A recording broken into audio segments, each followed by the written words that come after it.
No more short-hop missions across the Gulf. No more cozy staging from bases right next door to Iran. Now, it's long-haul warfare. Timing becomes brutal.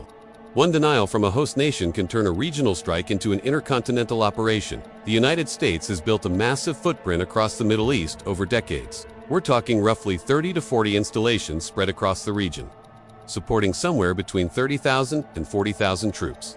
Massive hubs like Al Udeid Air Base in Doha, Qatar, Naval Support Activity Bahrain in Manama, and Al Dhafra Air Base in Abu Dhabi are more than just airstrips. They're full-blown logistical ecosystems.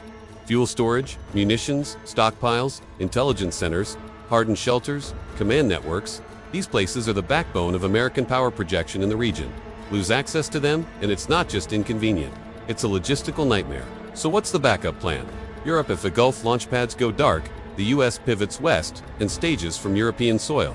Think Greece, Cyprus, Bulgaria, possibly the United Kingdom. But here's where it gets tricky.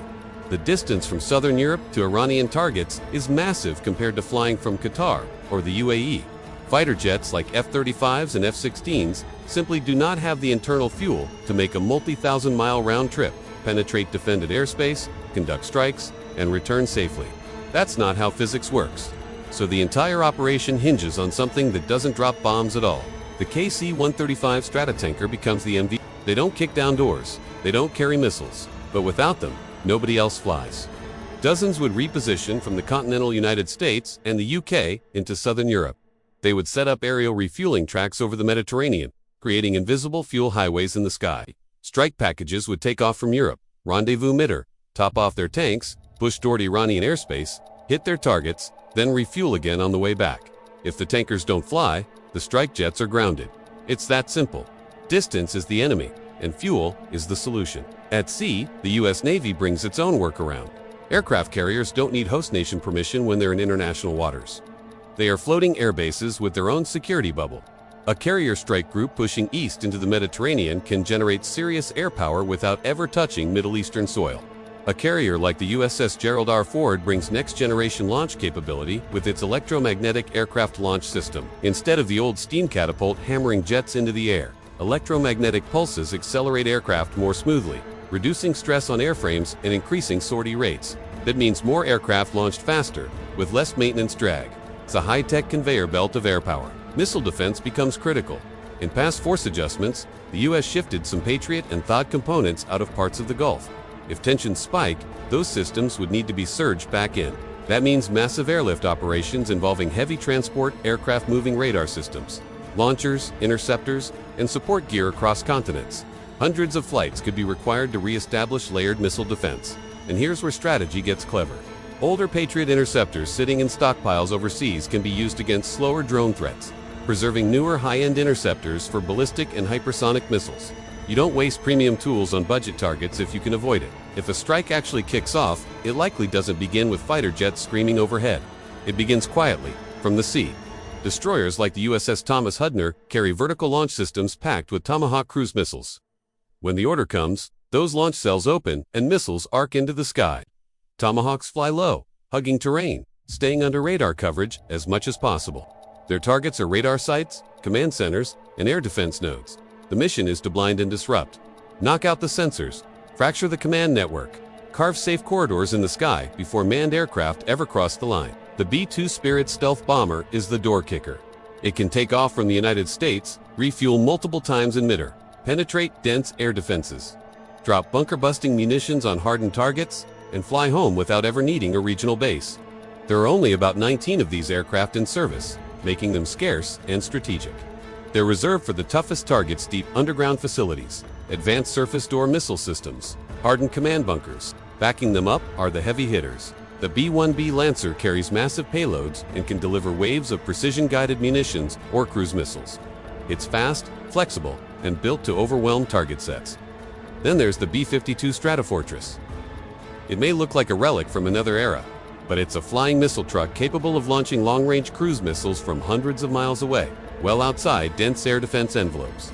Together, stealth bombers, high-speed bombers, and standoff missile platforms create layered pressure that doesn't depend entirely on regional access. Iran has spent decades building asymmetric strategies, specifically designed to counter U.S. strengths in the Gulf. One of their most talked about tactics is swarm warfare. Instead of challenging a U.S. destroyer head-on, the Islamic Revolutionary Guard Corps Navy can deploy dozens of small, fast attack craft simultaneously from multiple directions. Armed with rockets and anti-ship missiles, they aim to saturate defensive systems. Even advanced ships have limits on how many incoming threats they can track and intercept at once. Overwhelm the system, and something might slip through. Then there's the Strait of Hormuz, one of the most critical oil choke points on the planet. Iran maintains thousands of naval mines, including more sophisticated variants capable of detecting specific ship signatures. Mining key shipping lanes wouldn't just be a military move, it would be economic warfare. Oil prices could spike instantly. Insurance rates would skyrocket. Global markets would feel the shock. That kind of pressure reshapes political calculations fast. Iran also leverages geography. Its rugged coastline provides natural cover for mobile missile launchers. Shoot-and-scoot tactics make them difficult to target. Fire a missile, relocate, hide in mountainous terrain. Repeat. Coastal anti-ship missiles and ballistic systems could turn sections of the Gulf into high-risk zones for surface vessels. Ships would have to operate under constant threat from land-based systems. Under the water, the challenge continues. The Persian Gulf is relatively shallow, which complicates operations for large nuclear submarines. But it's ideal for smaller diesel-electric boats, like the Gator-class submarines. These compact subs can sit quietly on the seafloor, minimizing acoustic signatures, waiting for high-value targets to pass overhead. An ambush torpedo strike against a destroyer or carrier could shift the tempo of a conflict dramatically. Even the threat of that possibility forces U.S. planners to allocate resources to anti-submarine warfare. In the air, drone warfare becomes a major factor. Iran has invested heavily in unmanned systems, including surveillance drones and loitering munitions. In a conflict scenario, they could launch waves of drones to overwhelm defenses, target radar systems, or force expensive intercepts. Drones are relatively cheap. Interceptor missiles are not. Over time, that cost imbalance can matter. Iran also fields one of the largest ballistic missile arsenals in the region. Fixed installations, such as ports, air bases, and logistical hubs, become prime targets. Saturation missile strikes against facilities in Bahrain or Qatar could aim to disrupt fuel supplies, ammunition storage, and command infrastructure. If naval forces lose reliable dock access and resupply points, sustaining long-term operations in the Gulf becomes far more complicated. So what happens if regional bases are denied, carriers face threats, and the Gulf becomes contested? The United States still retains global reach. Air Force Global Strike Command can launch bombers from the continental United States and hit targets halfway around the world within a day. That capability doesn't rely on local permissions. It relies on tankers, planning, and long-range platforms built specifically for this mission. The reality is that modern warfare isn't just about who has the biggest bomb or the fastest jet. It's about logistics, redundancy, adaptability, and depth. Deny a base, and operations stretch farther. Threaten a carrier, and bombers launch from home soil. Flood the sky with drones, and missile defenses recalibrate. Every move triggers a countermove.